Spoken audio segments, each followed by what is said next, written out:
Raja Singh BJP MLA Raja Singh నేను BJP పార్టీలో ఉండాలన్నా వద్దా, నా మాటకు గింత వాల్యూ ఇస్తలేరు, ఒక బీసీ ఎమ్మెల్యేకి విలువ ఉండదా, మొత్తం రెడ్డిల ఆధిపత్యమే నడుస్తుంది బీజేపీ పార్టీలు అని చెప్పేసి నిన్న సంచలన కామెంట్లు చేస్తుండే. అవసరమైతే చెప్పండి నేను పార్టీ వదిలేసి వెళ్ళిపోతా అని చెప్పేసి ఏకంగా రాజీనామా అస్త్రమే ఎక్కుపెట్టిండు.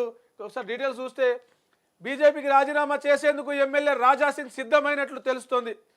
సొంత పార్టీ నేతలపై ఆయన ఆగ్రహంగా ఉన్నట్టు సమాచారం. శుక్రవారం ఓ వీడియోలో ఆయన చేసిన వ్యాఖ్యలే ఇందుకు నిదర్శనంగా ఉన్నాయి. సొంత పార్టీలో వేధింపులు భరించలేకపోతున్నానని గోషామహల్ బీజేపీ ఎమ్మెల్యే రాజాసింగ్ అన్నారు. 2014లో పార్టీలో చేరినప్పటి నుంచి వేధింపులు భరిస్తున్నానని చెప్పిన ఆయన ఇక భరించలేకపోతున్నానని, పార్టీకి తాను అవసరం లేదు వెళ్ళిపో అంటే వెళ్లేందుకు ఇప్పటికీ తాను సిద్ధంగా ఉన్నానంటూ సంచలన వ్యాఖ్యలు చేశారు.